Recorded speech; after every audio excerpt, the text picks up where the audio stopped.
This is a comedian, Lady Nanziri. She has diabetes. Ono mchala Nanziri. Munakatemba. I know brother wa sukali. Azanya comedy. At a level of 12.9. Ali bitundu 12 no tundu mwenda. For 3 years and she has obesity. Ata ino mugejjo. Prayer to flash out. Be held Wonyezebwa. in the mighty name of Jesus. Linnya n'amannya lya Yesu.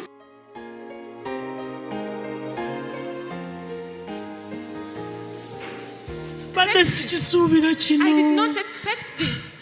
What were you not expecting? Kiki obadde tosuubira? Ebbanga lye mmaze nga nkulaba nga sikwagalangako. The time I spent watching ennaku you, bbiri. I have never liked you, man of Era God. neereese nga tewali andeese. But I've liked you within So 2 days. you I thought brought it was comedy? myself. Obadde olowooza katemba? Yes. Fuluma! Watch, brethren, what is happening now? Mulabe kigenda maaso abooluganda. The lady cannot be stable. Chala tateredde. You two, you are doing comedy now. Atozanya comedy.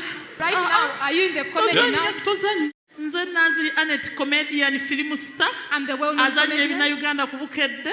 Kati owulira otya? How are you feeling now? Bulungi. I feel fine. Bane nazze n'omwana wange oba aliwo bambi. Bushra, mama mponye. I am healed, my daughter. Nazze nina kilo 21 kati mpulira nina 10.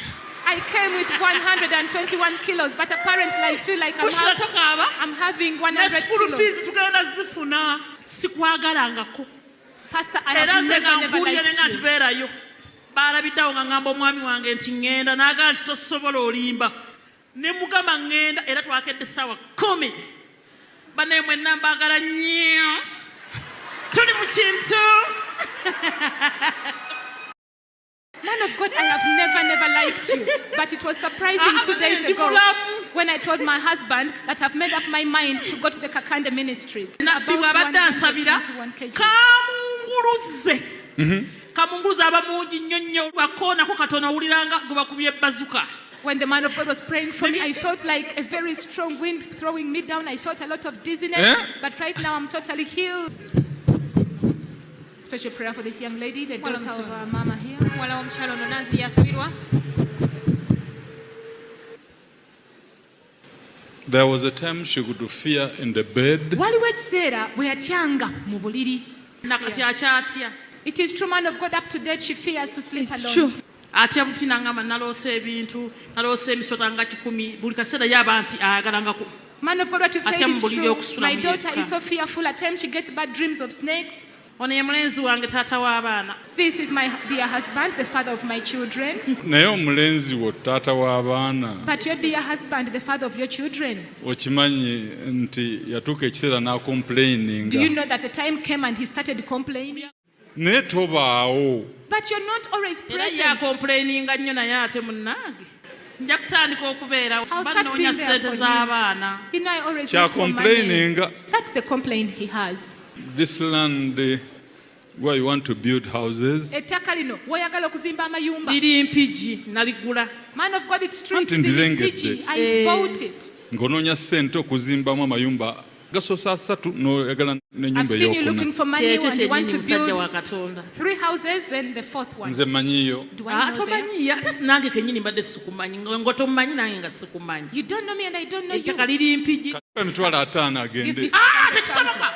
Hey, yeah? It's impossible. What have you said? Yabo! Oh my God. Mpaayo n'ekikumi ekya $. Give me $100 Asobole okugenda ebweru. that she may go abroad. Watch what is happening to the lady now. Kyala ekikutuuseeko. Brethren, watch. Oluganda mulabe.